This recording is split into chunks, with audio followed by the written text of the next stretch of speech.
Hey friends, welcome to my channel. My name is Delissa. Welcome to Simply Delissa.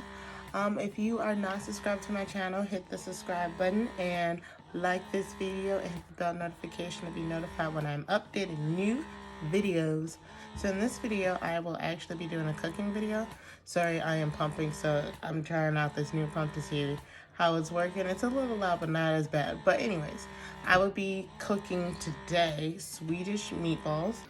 Alright, I am moving on to my sauce at the moment. I just currently put 4 tablespoons of butter into my pan and I turned it back on. I was supposed to get rid of the extra juice from the meatballs, but I didn't because it's just going to add more flavor to my my sauce. So I'm just melting my butter.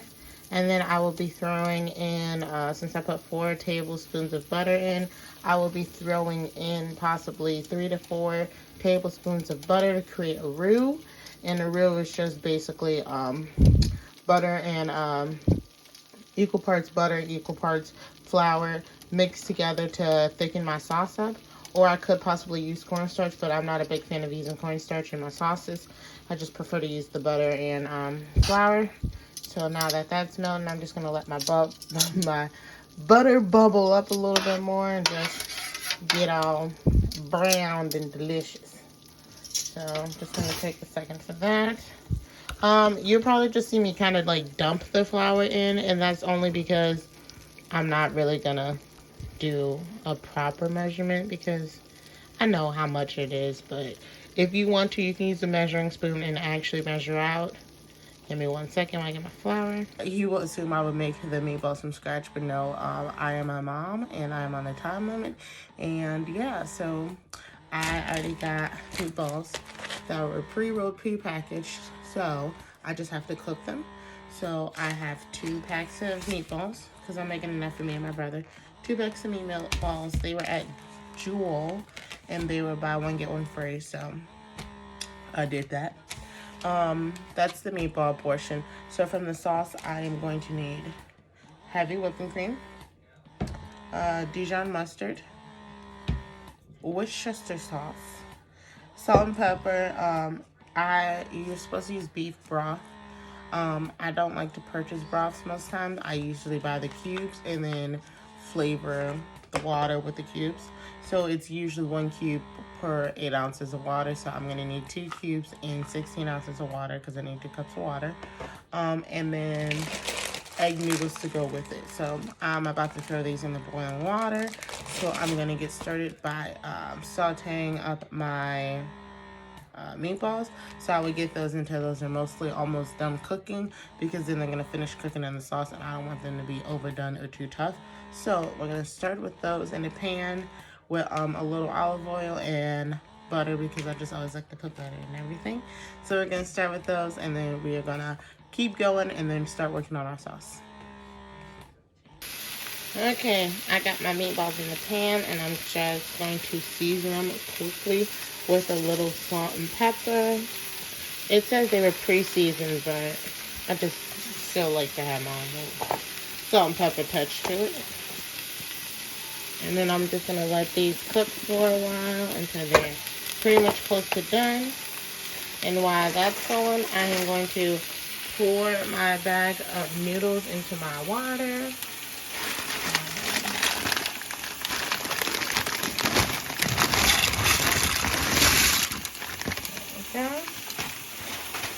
Alright, so I got my noodles and I got my meatballs going. I will be flipping these soon. Alrighty. Alright, I am back 20 minutes later and my meatballs are just about done. My noodles are actually ready to be drained, so I'm about to drain those. I am about to transfer my meatballs onto a sheet pan and I'm going to put it in the oven. So if they're not fully done cooking, they will be by the time I am finished with the sauce. So I need my hands to do that, so I'll be right back. All right, now I'm going to start a voiceover because I'm going to save you the horror of hearing me scrape my spatula against my pan. So as you can see, I just poured in my flour. I estimated about how much I need. I started to whisk it up to see how it was going to incorporate with the butter I had to see that if it was creating a nice paste. As I'm stirring, I'm just breaking up the big clumps of flour because it's not going to do well in my sauce. You want it as smooth as possible. I noticed that I was going to need some more flour, so I will be sprinkling more flour inside because I noticed that it was not looking quite thick. It was still looking pretty runny. So as you see, I'm adding flour. Sorry, my angle is terrible, but I am adding more flour to get a consistency that I think will be great for my sauce. So I'm just going to continue to stir that up, mix it around, break up the big clumps of flour. And while I was talking, I was just telling how it's very important to get a nice consistency for your roux, because if your roux is too thick, then your sauce won't come out how you actually want it. And I figured out the perfect consistency that I wanted. And then after that, I will be pouring in my water into my roux. So that is me pouring my water, which is my substitute for my broth. So my water is added to the pot, and then I will be adding 2 bolognese cubes, beef bolognese cubes, to my water to get that stock or broth texture and flavor.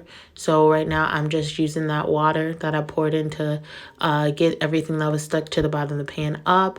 And I'm just breaking up big bits of flour and roux that was still left in the pan, and just making sure everything's looking pretty smooth, because if you don't smooth it out, you will have a clumpy sauce. The next video is going to cut of me with my cubes in the sauce. So they look really weird, but I actually like it, and you get to see it melt down and just watch the little flavor trail that it leaves. That's exactly what I'm doing, because I love to watch the little flavor trail. My sauce was getting like a great consistency already. It was pretty thick. That you see me showing you. It's pretty thick already, and I was very excited that my sauce was looking amazing yet, and I wasn't even done adding all my moving parts to it. So I'm very excited and very proud about that sauce. And just basically, this is just me moving it around, showing you that you got to keep it moving. The heat on the pan should be low.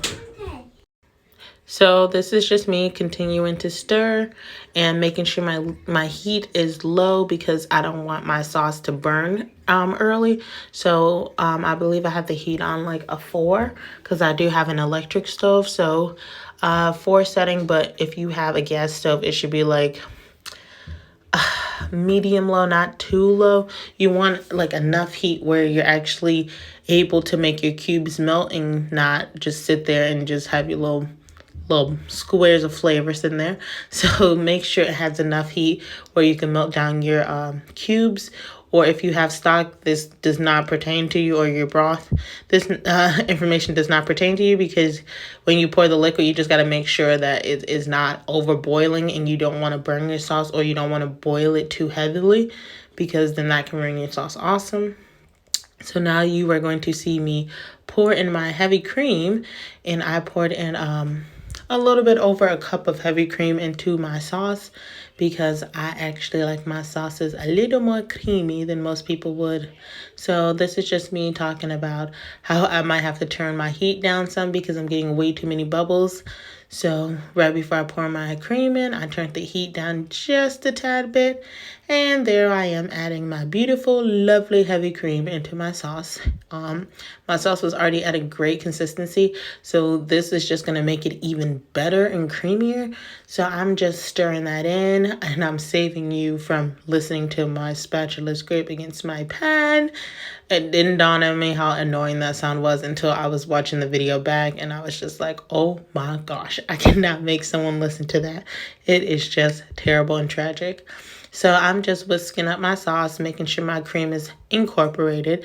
And I did lower my heat down now from a 4 to a 3. So now I'm adding my Worcestershire sauce in. Then I'm going to be adding some sprinkles of my secret ingredient, which is just nutmeg. So I added a half a teaspoon of nutmeg into it.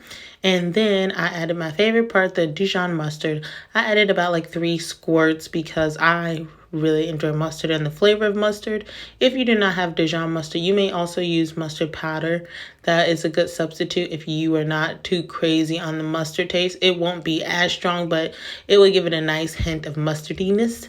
So that's just me whisking in all my ingredients that I added. I did not really add that much salt and pepper to it because I still had the juice from my meatballs left over, which was already kind of pre-seasoned with salt and pepper and whatever flavor was on the meatballs. So I believe I probably went in just a little bit with salt and pepper, but not too crazy, possibly like a quarter teaspoon of both salt and pepper because the flavor was already there. It was already very good and seasoned, so I was just incorporating just a tad more seasoning just for my own preference. But if you if you don't care for that much seasoning, then you don't have to add any additional salt and pepper. So you'll just see me stirring it up, making sure everything is incorporated, just loving the consistency of my sauce and just living for it. Look at it. It's just so creamy. Oh my gosh. I'm so excited for you guys to taste this recipe. All right, now I am back. I just poured my meatballs into my sauce, and now I'm just mixing this up. My meatballs are actually almost done. They still had a small slight pink in it, but not too terrible. So I'm just gonna finish cooking them in the sauce, and it's looking beautiful. I tasted it, and it is perfect. It has that nice little hint of the mustard. I could taste just the nice hint of the nutmeg. It is not too salty. I added just a couple of more dashes of pepper. I will be also adding like dried parsley flakes because I just feel like it gives your dishes that more fancy looking. You may not think so. You don't have to add the parsley. I just like to add my parsley. And then I will come back to you after I have plated it all up. And I will be tasting it for you guys to let you guys know that I don't plays around in the kitchen. I love cooking. It is one of my passions. So I just hope you guys enjoyed this video. But yeah, I'm gonna get better at my cooking videos. This is the first one, so be gentle, okay?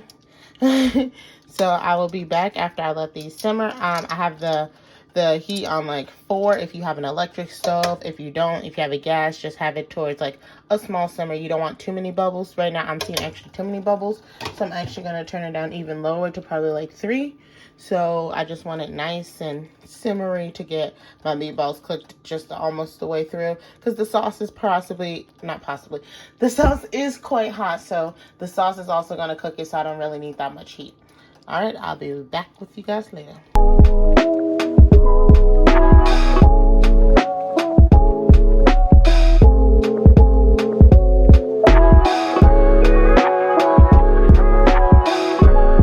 You guys, I think I might have done something. Look how beautiful it looks. My goodness, I already added my parsley and everything, and then I added some grated, Parmesan cheese on top. So time for a little tasties. I'm gonna just get noodle and sauce right now, and then I'll cut a meatball because I'm not gonna shove a whole meatball in my mouth.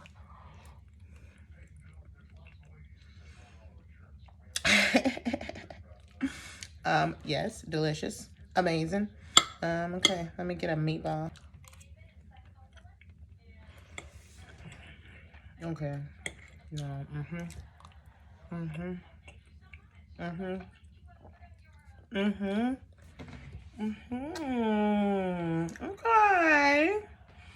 Lisa, you might have done something. All right, y'all. This recipe is super simple, super easy. I believe it cost me like $20 or less to make it. You can make it in 30 minutes to an hour.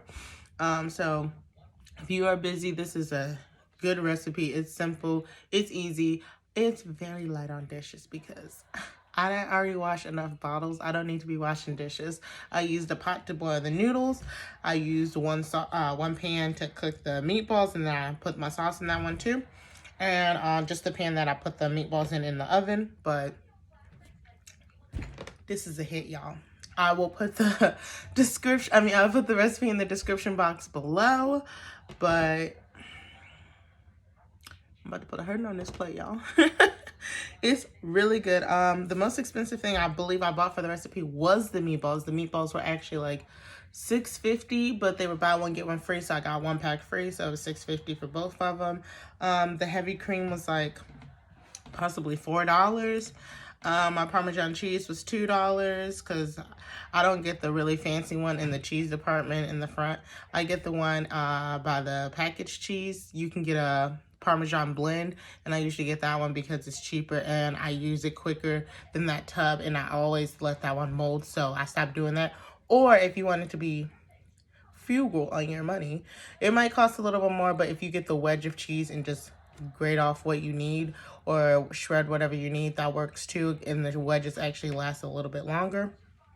But yeah, noodles was $2 also, so yeah, it's not that bad on the pockets, and it is very yummy in the tummy. So if you enjoyed this video of my recipe of my Swedish meatballs, please like this video, subscribe to my channel, and you will be seeing all the wonderful recipes that I'll be making at home for me and my boyfriend, my brother, and my family. You'll just see it all. And yeah, I gotta go because me and these meatballs have a date. Have a good night, guys.